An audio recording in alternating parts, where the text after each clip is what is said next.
You might want to skip the salad this Thanksgiving, at least if it's made. I'm a simple man, don't want to complicate you. Complicate you.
Hey, good morning, YouTube. How's it going out there? Welcome to Thanksgiving Eve.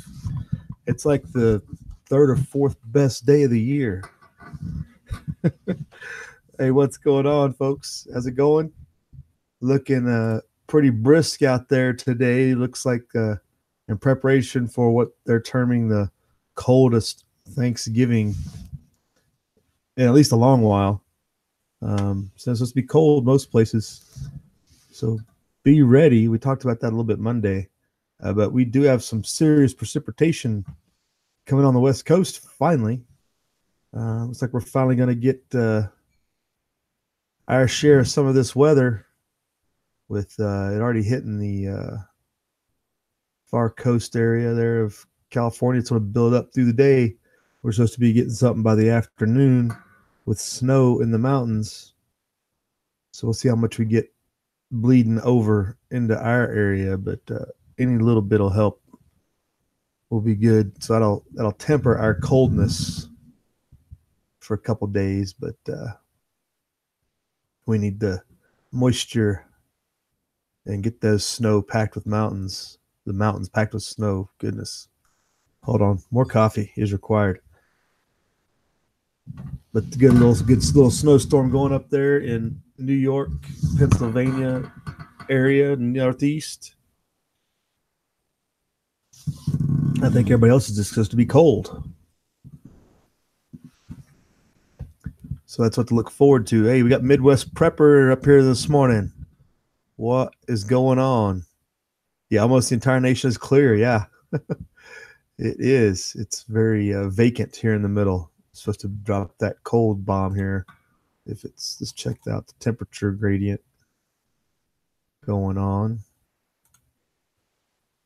You see all the yellows have retreated into Florida pretty much. So yeah, it's definitely cooler than it's been earlier in the year.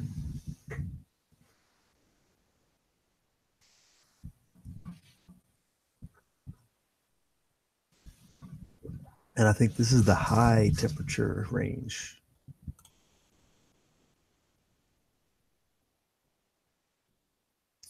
But yeah, so it's definitely be cold, they're saying, coming up the rest of the weekend as spoken on Drudge, the coldest Thanksgiving, which links back over to the Weather Channel.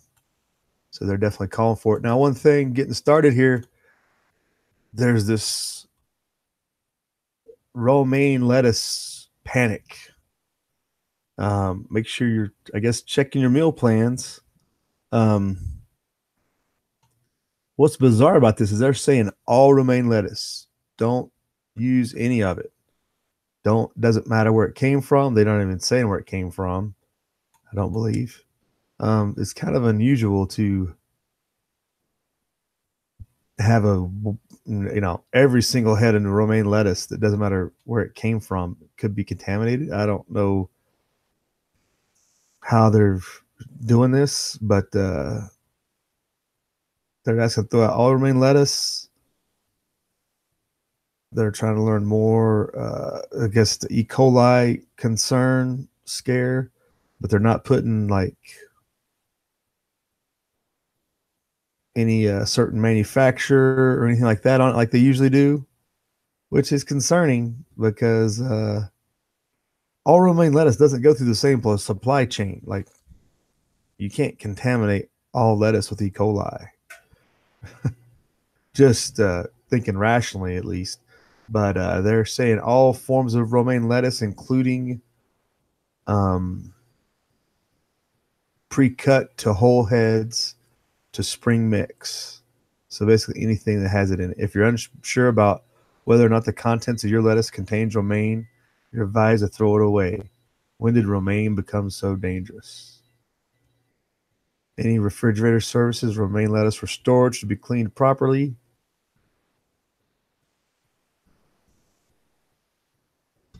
This is talking about the worst E. coli outbreak in a decade, but I don't remember talking about E. coli earlier in the year.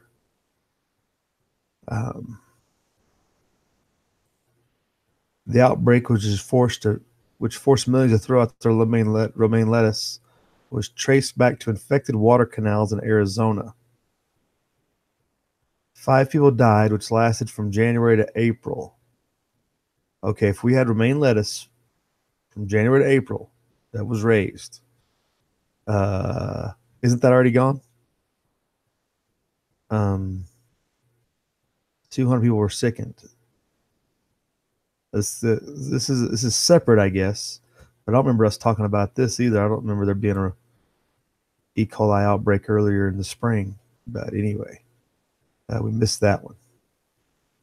But who eats salad for Thanksgiving anyway? Weirdos. You got to double up on the mashed potatoes. But if that's just a warning for everybody out there, be on the lookout. They're going high and to the right on this. They're pretty concerned about it for some reason, more than the average, when they say throw away every single head of lettuce that they can possibly get their hands on. Again, regardless of supply chain. Kind of interesting.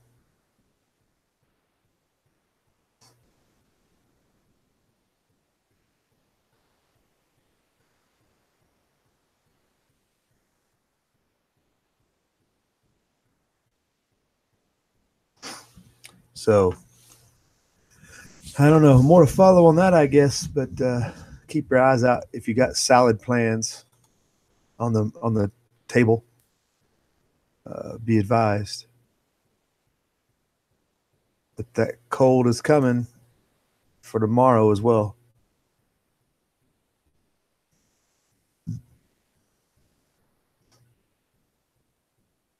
Midwest Prepper says salmonella in Captain Crunch as well. That's interesting. Didn't know there's anything edible and organic in Captain Crunch that salmonella could live on.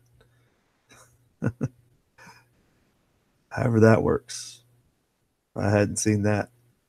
But yeah, the Drudge is pretty much your standard stuff, kind of low key for a pre-holiday, I guess I would say. Interesting story over here if you want to look into it.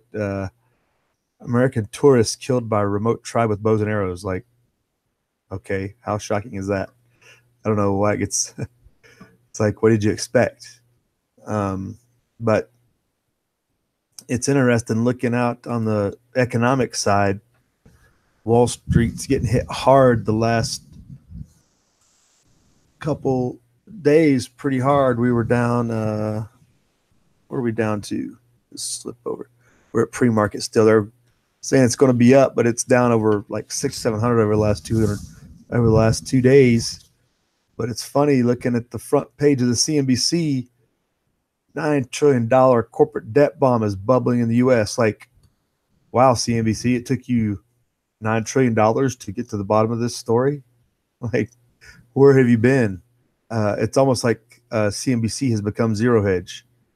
As I was looking over Zero Hedge, it's just stocked full of economic stories for the most part. Talking about the Italy debt in particular. Watching how that's going to undermine Europe. But it's like the CNBC became Zero Hedge there for a day or something. It's almost bizarre.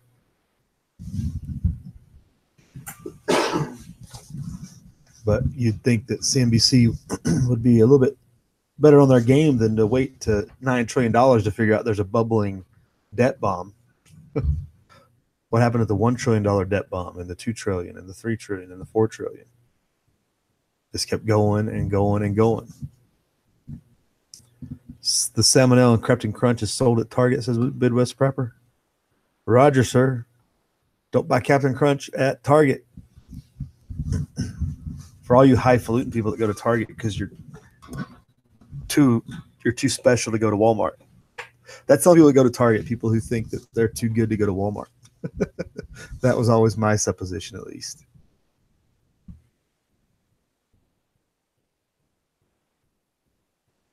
It was for the suburbanites who thought they were better than the hillbillies and didn't realize they were all just as broke as everybody else.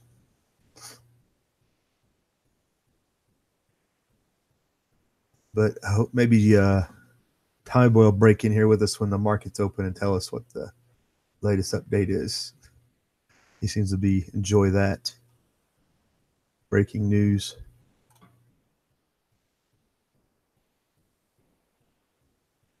But more economic downturn news. Durable good orders fall 4.4% in October. The real tell is going to be this, quote unquote Black Friday results when they come out Monday and say Black Friday sales were X number and they were X percentage lower than last year or over history or trending or however it comes out. That might be a big tell as to where we're at. But of course, credit just goes on forever. Oh goodness, excuse me. Just like how much further can this credit implosion go? That's pretty much seems like all people can use now when you look at all the reports on household debt, individual debt, et cetera, et cetera. What are people buying on Friday that's using cash money? They're laboring away 5 day, a year into the future to pay for them this week, how far or further out, however far it goes out. It's insanity. But that's going to be interesting to see what that says. You'd think that this day before Thanksgiving, you would see an article about prepping for Black Friday sales and everything else. But how far down do we have to go on that? It does not even on here, essentially. It's not on the top line, at least.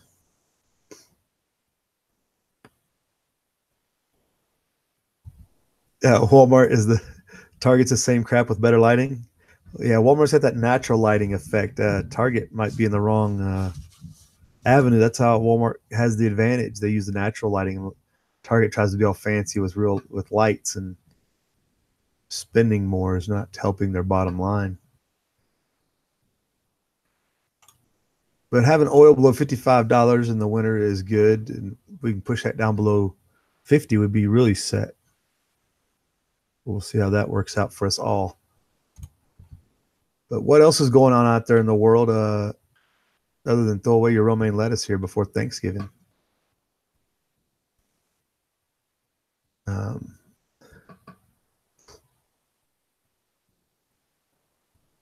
A little bit of foreign policy here at the bottom of the zero hedge now. It was like updated. Russia's selling half-price, more effective missile systems. It's always good. Is that going to be like the Saturday night special version of missile systems?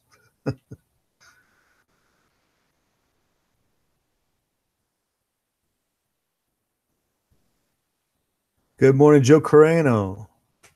I said that right, Corano? From Philadelphia. All right. City of brotherly love. Good morning. Looks like you're going to be a little chilly out there, as for everywhere this Thanksgiving. Prepare accordingly. But really the biggest story that I put on the radar this morning when I was browsing, other than those things we just hit up, Breitbart coming out with attorneys arguing against concealed carry permits. And you're not going to believe why, but I'm very proud that somebody's taking this to the fight, and it's in Mule Team's area of expertise, Peoria County, Illinois. But attorneys working at public defenders in Peoria or Illinois, arguing that requiring a permit in order to carry a gun for self-defense outside the home is unconstitutional. Exactly. Thank you. This is the form of constitutional carry we're talking about. There should be no permit system. Associated Press reports that attorneys are making arguments against permit requirements in several cases in which defendants are charged with felony aggravated unlawful use of a weapon. Justice and Rose note that their clients work in neighborhoods where safety is lacking. Therefore, they carry the guns as a necessary means to protect their lives. They claim that requiring a permit in order to carry a gun for self-defense violates the Second Amendment right to bear arms. I really wish I'd see what the Illinois Constitution says here, but it's been so chopped up and beat up over the last few years that it might not be good grounds to stand on.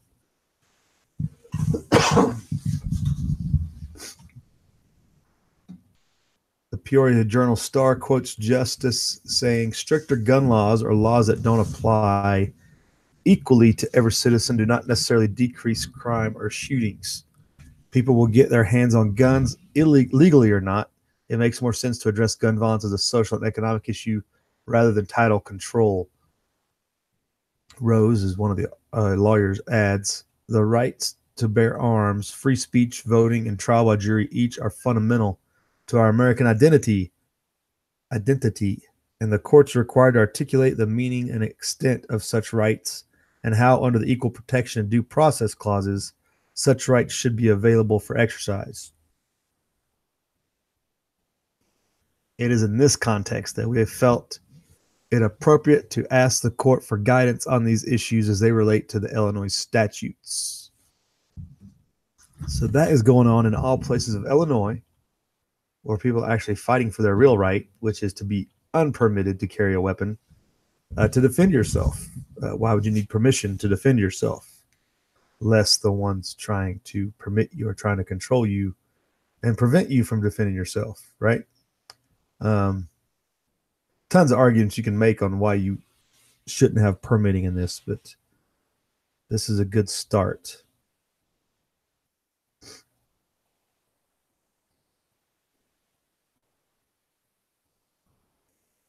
So that's a good story. That's in the links below. Yes, Midwest, it's about time, right? And to start in Illinois is a good sign, but I don't know if Mule Team's listening, but shout out to him.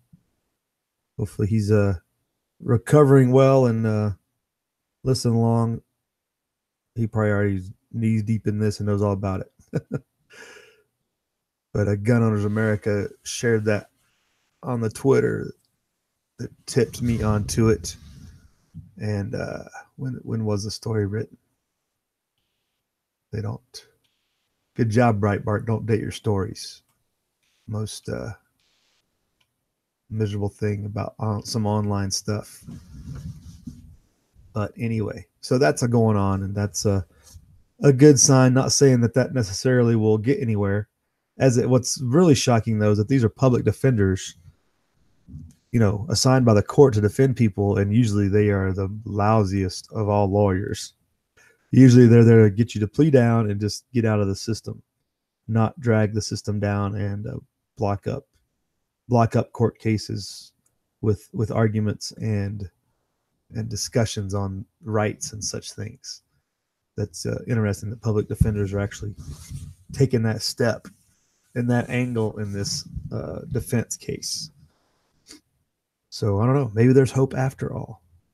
I guess you could say that is a couple of good guys within the system that are actually doing good things. So lawyers Chandra Justice and Mark Rose, kudos. Cheers to you. Have a good Thanksgiving. Have to call them up when we all get in such a case as well. What else is going? Dad on YouTube to join us. What's going on, Dad? How's things? How cold do you think things are in your area? They're saying Thanksgiving's going to be one of the coldest in a long time, including down south there. How's it looking on your end?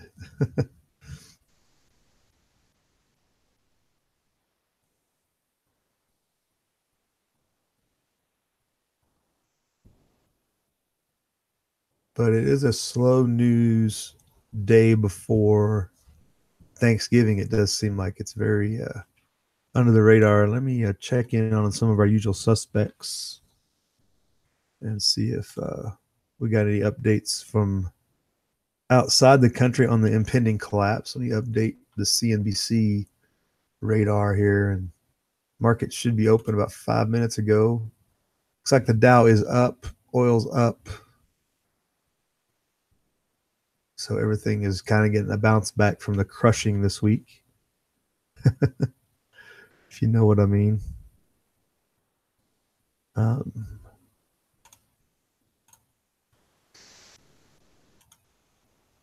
Going to be in the 40s for you, Dad. That's pretty chilly down your way. Oh wait, what was it? Back that up. This is okay. This just popped up on Yahoo Finance through. This is if this has got a video. A new documentary setting light on the devastation in Venezuela. We're going to have to pull this up in a second as soon as this ad gets over.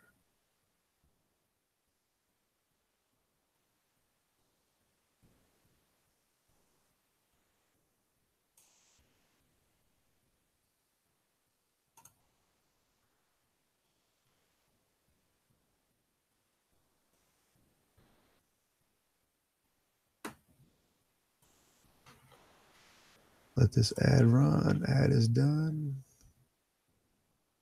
Pause. I could pause. Get the volume on here. See what they got to say about Venezuela. Here, hold on a second.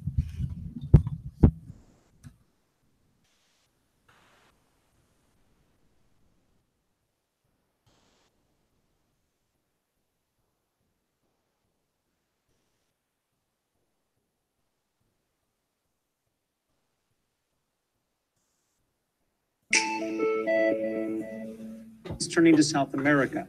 The economic situation in Venezuela is showing no signs of improvement as that country continues to fall deeper into crisis. Widespread corruption and hyperinflation have driven much of Venezuela's population into extreme poverty, with millions struggling for necessities like food and water. Our next guest is out with a groundbreaking documentary that aims to shed some new light on this story, and here's an example. People can't buy food because the cost continues to rise by over 50% each month. That's the hyperinflation. Paper money is essentially worthless. That's the broken economy. And the shelves at stores are bare because the government keeps reducing imports in order to try to balance the budget. That's the corruption. Joining us now is Brian Price, executive producer of Venezuela, State of Disaster. Brian, thank you for joining us. The statistic that shocks me is that the average Venezuelan, if they haven't been able, obviously, to get out of the country, has lost between 20 and 24 pounds because of the food shortage and the lack of calories. That's right. And you can't get basic goods. You can't get medicine. You can't get formula. If you were to go online and go on Twitter, you'll see grief-stricken parents who will say, my baby has a fever. Does anybody have medicine out there? And can we trade? Because it's become a primitive barter system in Venezuela. There is no paper money. There is no currency to function with. So, Brian, as you were starting to get this footage back from Venezuela and hear about some of these stories, there's a lot to be shocked about the state of affairs there. What sort of surprised you the most? There were so many heartbreaking examples, and the footage would just start pouring in from our team on the ground. I think one example was we were trying to discover how bad it was, the medical profession, how bad the state of healthcare was. And so we spoke to one physician at the University Hospital of Caracas, and he said, you know, the challenge isn't just that we don't have enough doctors and we don't have enough nurses and we don't have enough medicine. If you want to come and be admitted at a Venezuelan hospital, you need to bring your own light bulb, because people will take the light bulb from the room because that's got value. So if we want to operate on you, we're in the dark. This is once the wealthiest country That's right. in Latin America, and now the oil reserves, I mean, the price of oil plunging is not going to help the government with funds, but even the money that it gets in, they're in debt to the Chinese, they're in debt to the Russians. This really doesn't get turned around until there's a regime change, does it? It's going to get so much worse before it gets better. I mean, you have the pumps operating at less than 50% capacity. You have the total degradation of the oil infrastructure, and it's going to take tens of billions of dollars per year just to get these pumps back online. So then you have all the refineries operating at about 17 to 18% capacity. So in a country where you have more oil than anywhere else in the world, you have a gas shortage. I mean, that's just insanity right there. And go ahead, Gabriela. Oh, I was just hearing it. To me, it's wondering, what is the end game here? How does it get resolved? It's such a tough question, because one would think the removal of Maduro would trigger what needs to be done as far as lifting U.S. sanctions and enabling the country to get itself out of the hole. It's going to get a lot worse before it gets better, but the bar is so low with the current president. I mean, if you could just get somebody in there that speaks English, that's not insane. I mean, one of his key talking points literally is to go on the campaign trail and say that the spirit of his predecessor in Chavez comes to him in the form of a bird and talks to him in his dreams and says, you're doing a great job. So when you're dealing with somebody like that, who's also cut themselves off to the global economy, I mean, they're an isolationist state. They won't talk to the IMF. They won't talk to the World Bank. They won't talk to the White House. So we don't have any data. We don't know how bad the rot is within the financial system and how bad the state of debt is currently. And once we do get in there, if we can get in there, you're talking billions upon billions of dollars just to get things back to where they once were as the richest nation in Latin America. Now, the people that you heard from on the ground there, first of all, I don't know how forthcoming they could be with you about Maduro, but what is their view of his leadership at this point? In other words, is there a disconnect between what we think of him and what they think of him there? Well, the stat you mentioned with the 20 to 24 pounds being lost in 2017, 90% of Venezuelans live in extreme poverty. We saw tremendous rioting happen in 2014, the year after he was elected. People are furious. People will lose sons and lose daughters who will just disappear one day as a result of a criminal element, because it's the kidnapping capital of the world. So the anger on the ground there is palpable, that people want to see change, that people love their country and truly despise the man who has brought them down to where they are right now. Is there a way that people who are watching, citizens of the United States, I don't want to say a boycott, but are there products we should not buy, petroleum products or companies with whom we might choose not to do business so as to hasten the change in Venezuela?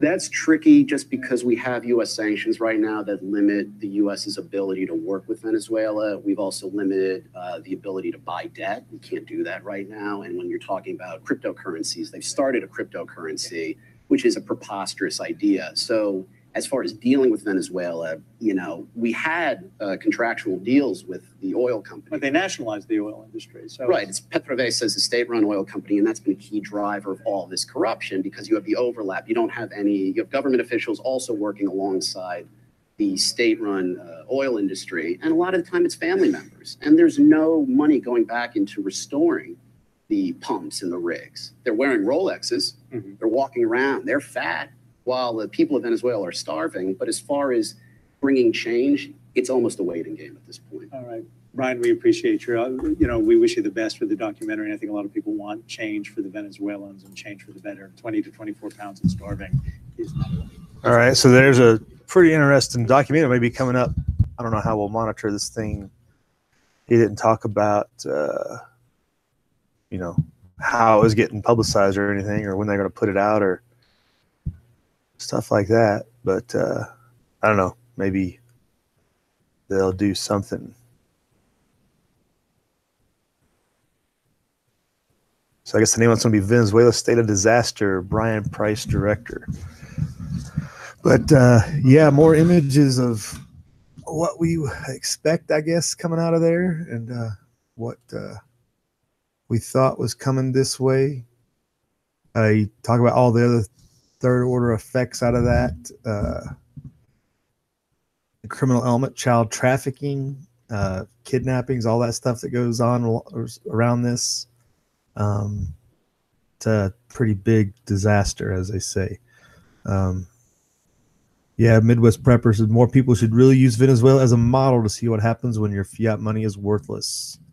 It is definitely a test case for worst case SHTF. For anything short of cataclysmic instance, the slowly over time devaluation of money and the economy. Yeah, it's definitely the test. It's the example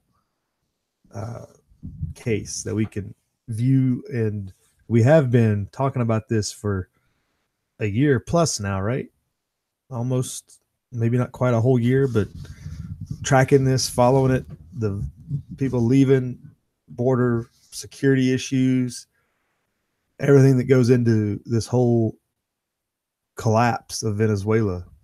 There's so many things that wrap into it that is definitely a test case to study for that slow burn economic collapse. Yeah, Truth Freeze, Crafton Crunch, romaine lettuce. Yeah, we talked about that at the get-go. Maybe it was just me and Midwest Prepper here talking about it. But yeah, the romaine lettuce recall was off the top of the top of the broadcast, as they would say. Kind of unusual, though. Dad on YouTube says, so will the Tytler cycle kick in? Venezuela is going into a thriving limited government capitalist nation in our lifetime and swinging the other direction? I bet not. Probably not in our lifetime. I think I would agree with that. The cycle takes a lot longer usually than a lifetime, barring some cataclysmic event or a significant reaction from the populace for some reason. And like the guy said on the video, even, it's going to get worse before it gets better. And I think that's probably fairly accurate, barring some severe intervention. The Russians and Chinese, we know, are involved. They would have to severely intervene to turn things around, with removal of Maduro probably being the primary case there. But it's hard to say. But the Tytler cycle usually works itself out. It just takes decades and decades and decades of the cycle, just like what we're going through. We're going on that low end of the cycle. It's just taking decades and decades to work back around. And it's hard to see us finishing that cycle off in our lifetime, especially with people being comfortable in their lives. We're in that good times make weak men stage, and we'll probably maintain this for the foreseeable future as freedoms are less and less.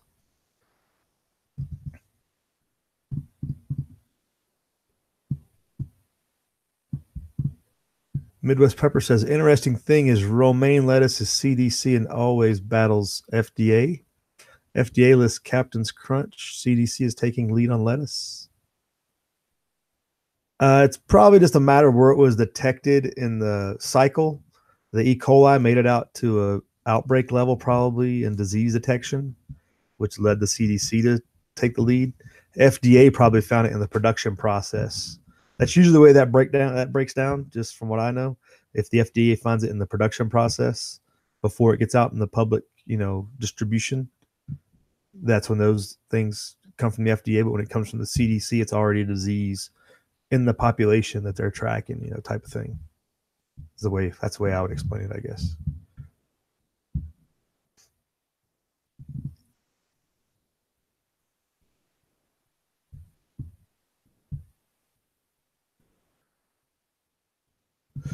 Going on down the chat here.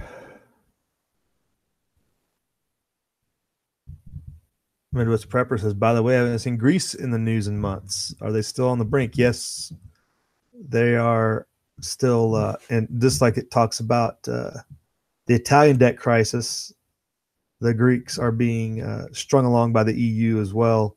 Where was it here in the Zero Hedge, where it was talking about the Italian debt issue? Was it in here?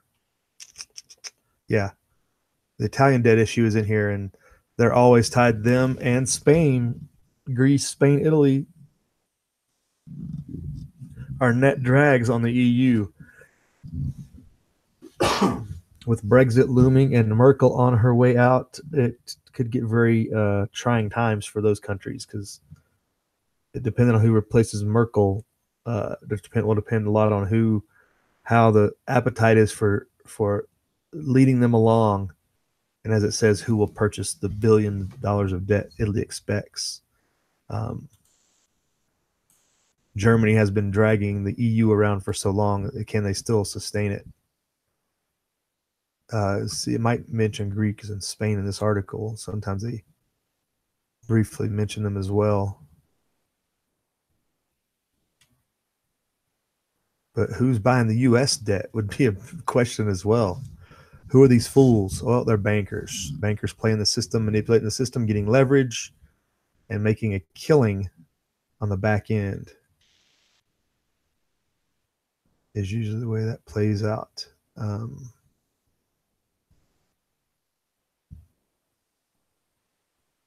All while leveraging your retirement accounts, 401ks, IRAs, and everything else at the same time. Mandatory withdrawals are helping bankers manipulate the system for sure. Um,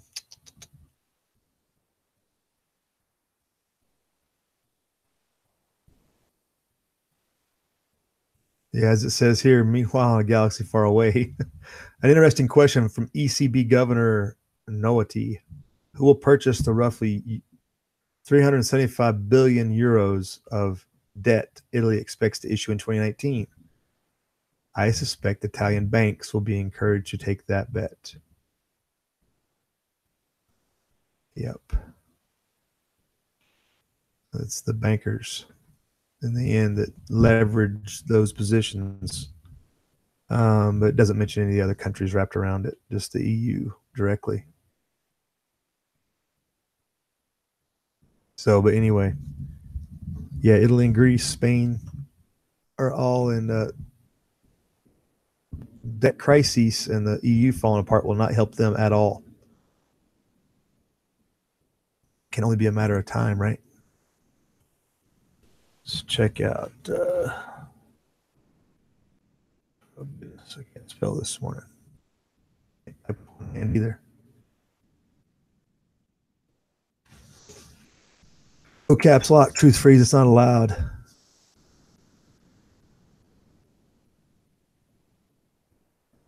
Oh, Midwest Prepper says he got an email last night from his local pizza place saying they didn't have salads for a week. Wow.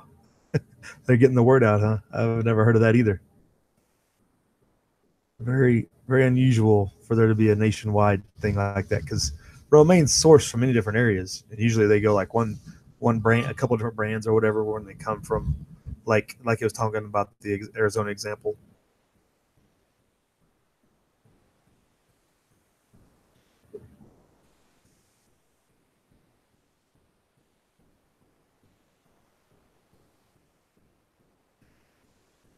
Yes, good point, Midwest. Our labor is all equally worthless, or more worthless as the days go on, right? As we talked about Monday, the constitutional change in South Africa to confiscate land was making further down the road, and just more articles here. Actually, quite a few for. Usually, there's not as many South Africa stories that pop up. But they're definitely. But here's a good one. So Danelanders are preparing for a race war, which we assume they were for some time now. If they're not already in the middle of one, from a historical perspective.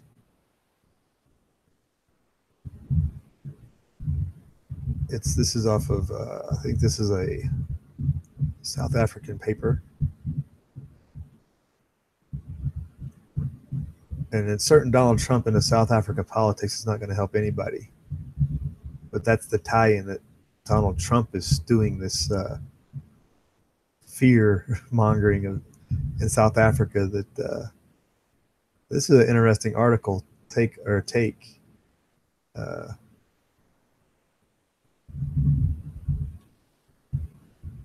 Let me see here. Where's this coming from?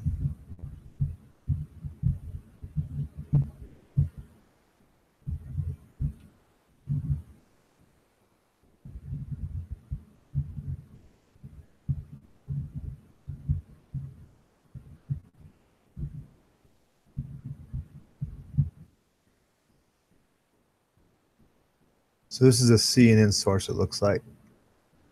So CNN saying the crime is bad and just being white doesn't mean anything. Where's this from? Two Oceans Vibe. Yeah. Anyway, it's based on a CNN article, it looks like. But this is kind of blaming Trump and InfoWars and all the outside influences on stoking a potential race war and causing all the paranoia of the white people and Afrikaans in South Africa. And they justify it, saying the murders on the farms are trending just as high as the rest of the country's murders. As it talks about down here, truth is, in South Africa, crime is indiscriminate and more people are killed in taxi violence in gang violence by vigilante anti-mobs than in farm murders. And rises in farm murders are in line with the overall increase in murder rates.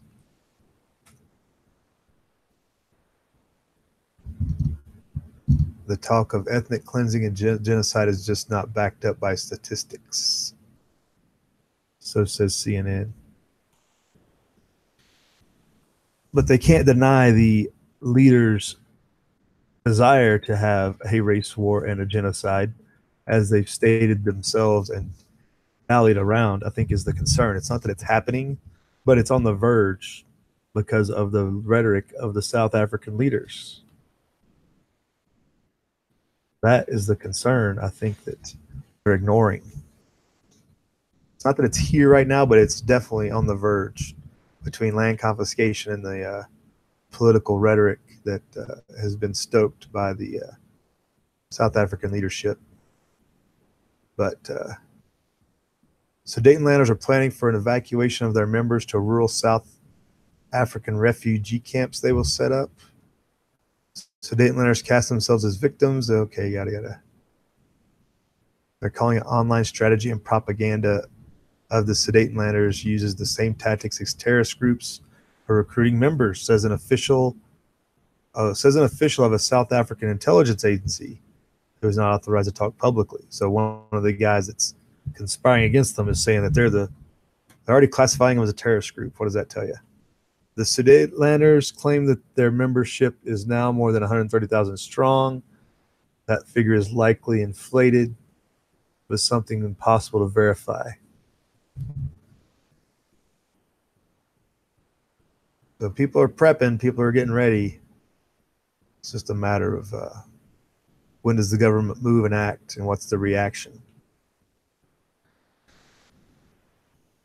Hey, Roger Wilco, good morning. Who all's checking in here? Goodness.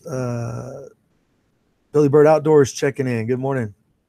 Back up, see what I missed in the side chat. The bank never loses. Dad on YouTube is so correct in the way that they have things set up now. As long as the bank's the preeminent issue of currency, the bank will never lose.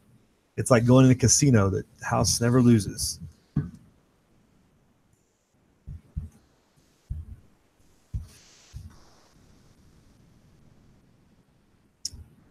Truth Free says someone posted hundreds of green tanks in Louisiana versus brown, yet many commented it's normal for practice drills, etc.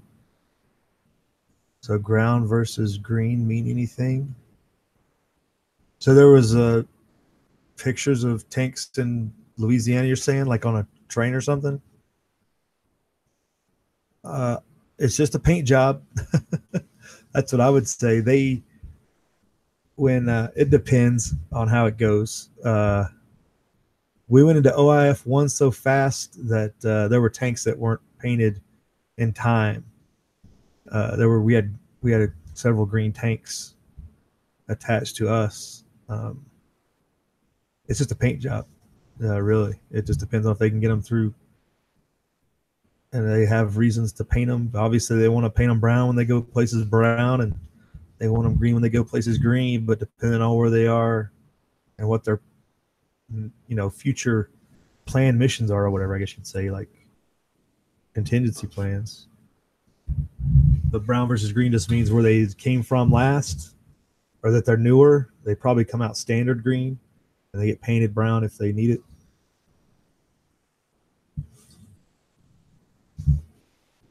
But shoot, we were wearing green camis and green mop suits and green everything at OIF 1.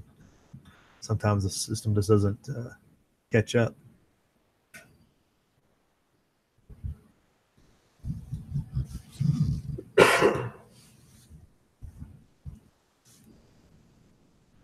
All of Haiti has been raped, pillaged, and plundered.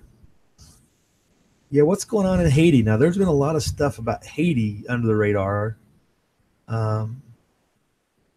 with the airport getting shut down and all kinds of other stuff, riots in the streets, but it's not been really hyped up in the news. Back. Mostly protests. It's been reported. Haiti hit with more violence on third day of protest. 1 wounded, 3 dead. Anti-corruption protest. And a stark example of the difference in how governance makes a difference is to look at the Dominican Republic and Haiti. Just go to Google Earth and look at the island there. It's Hispaniola is the name of the whole island, right? And there's a wall between Dominican Republic and Haiti.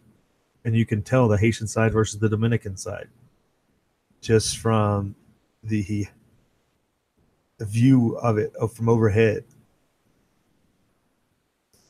Haiti has long been mismanaged in a cesspool. So lots of protests, lots of stuff going on down there. There was talk of Americans at the airport, but they may have been doing just evacuation of some of the people that work at either the embassy or maybe some business people. But it was never a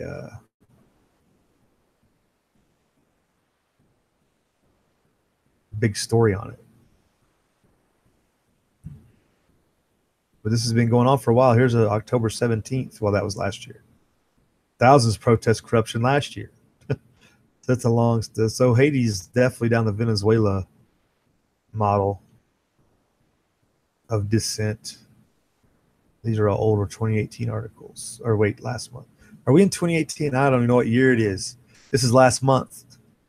I'm thinking it's 2019 already. I'm jumping ahead. So last month, their protesters started. So it's a long-standing thing. Several dead, etc.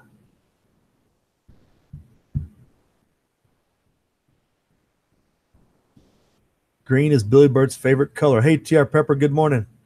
Are you cold down there this morning? It's supposed to be getting colder tomorrow. Be ready.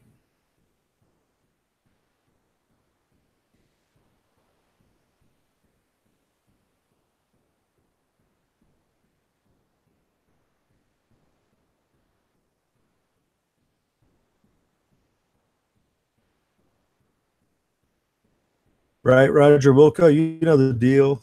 It happens. Supply line doesn't catch up all the time and until it's too late, or just doesn't always catch up. Same, yeah, TR was there too. Just depends on where you're at in the supply lines, whether or not you get the right color outfit. Or how far ahead of time it's planned, I guess, is part of that too.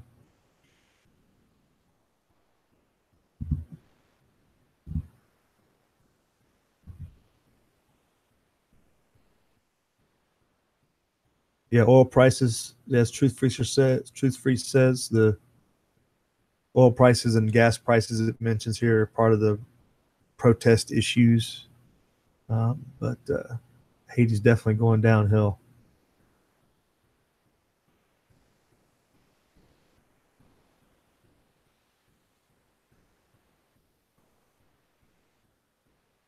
Hey, ZPD, good morning.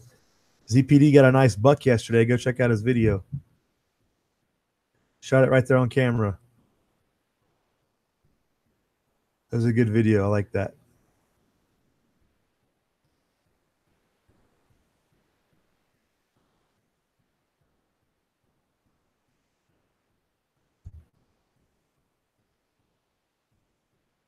Anybody else got anything they're seeing on the radar?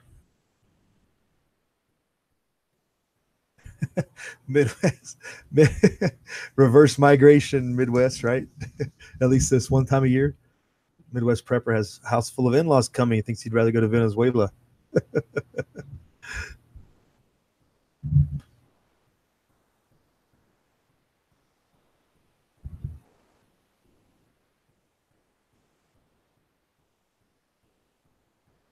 Red flag laws are taking us towards war, says Truth Freeze. Yeah, red flag laws are going to get a lot of people hurt. That's for sure. I think that's a definite.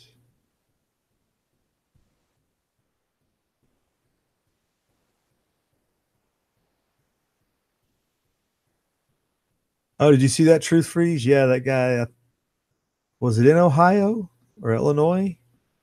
Somewhere up there, a guy shot a buck and had a a dead deer stuck in the antlers of it, for I guess they battled it out earlier in the year, and it had dismembered the head off of the body of the other deer and was walking around with a deer head on his antlers. That was pretty interesting pictures and footage. Like, wow, that's something you don't see every day.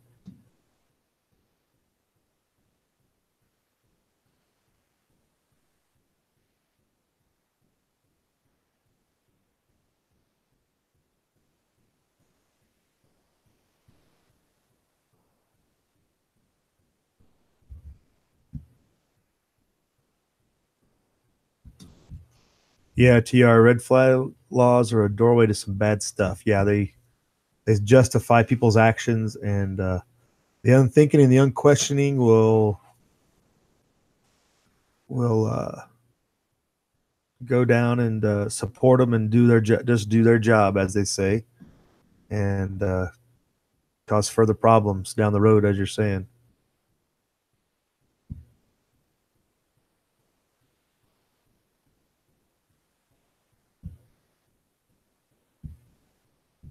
Yeah, red flag laws are a direct, not only Pol Pot. I think the example that everybody forgets is the East German Stasi example. The East Germans had more people on the dole as informants than there basically was in the population. Everybody was out ratting on somebody, and the red flag laws encourage that and cause conflict where there is none.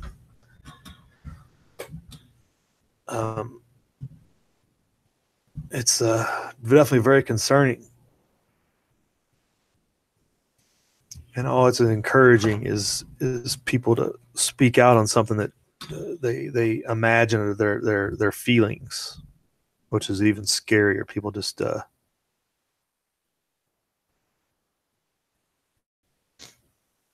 doing things based on their feelings.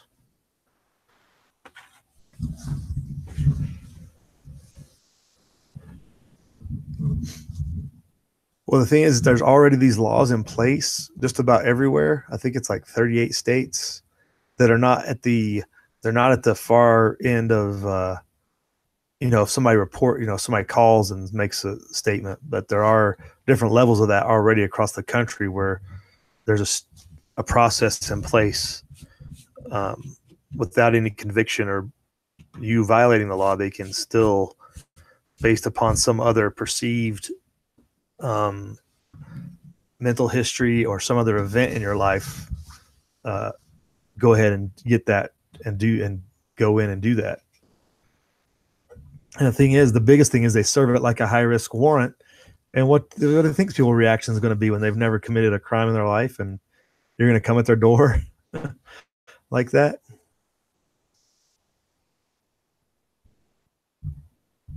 Lack of common sense.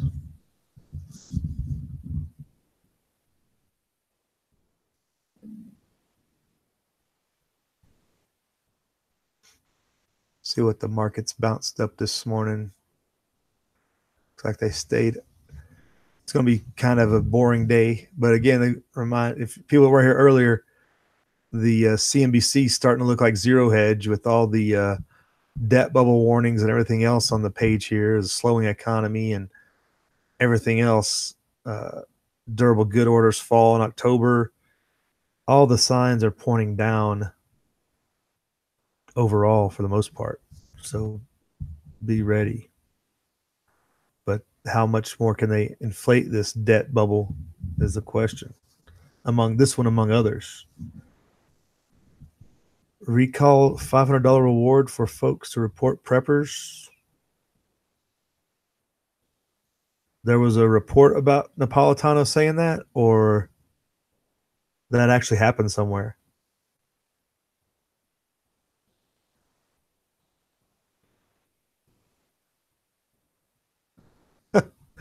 Dad on YouTube. Would that work?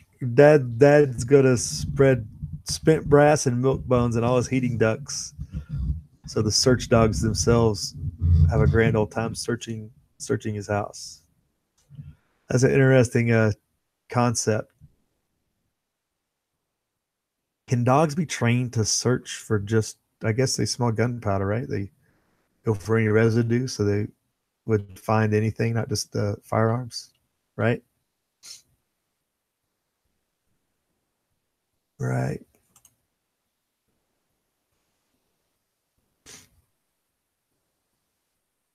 Hey, HRM, good morning. How's things out there? It looks like you're getting a little chilly for this time of year. They're calling for the coldest Thanksgiving around.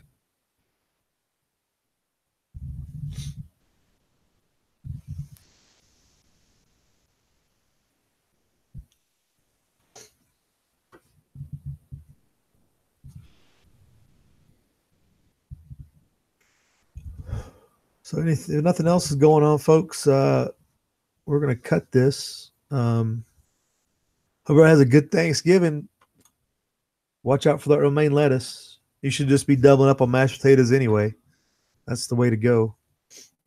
But yeah, watch out for the romaine lettuce threat this Thanksgiving, I guess. It's even on the Weather Channel. Don't eat your lettuce. And we'll be hoping to get some rain around here. Snow in the mountains, hopefully, and we'll be ready for a good winter to start kicking in here.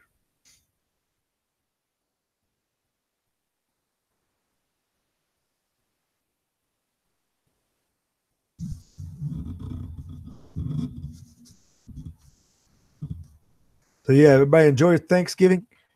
We'll see you around the YouTube somewhere, depending on who does videos. You know how it goes. It'll probably be a slow week. We won't do a Friday morning, so don't anticipate that. We'll see what else we might do around here on the YouTube. But we'll see you all around. Have a good one. Enjoy your Turkey Day. Pray for those folks out there in Paradise, California, everybody that's without a home this Thanksgiving, or a place to go for that matter. They can find some place to bed down instead of in a tent in a field somewhere, hopefully. But we'll be praying for those folks. Got rain coming over the top of them, and they're homeless essentially. So they need some thanks this Thanksgiving to be something to be thankful for. So be thinking of those people. So have a good weekend, folks, and we'll talk to you later. Live free.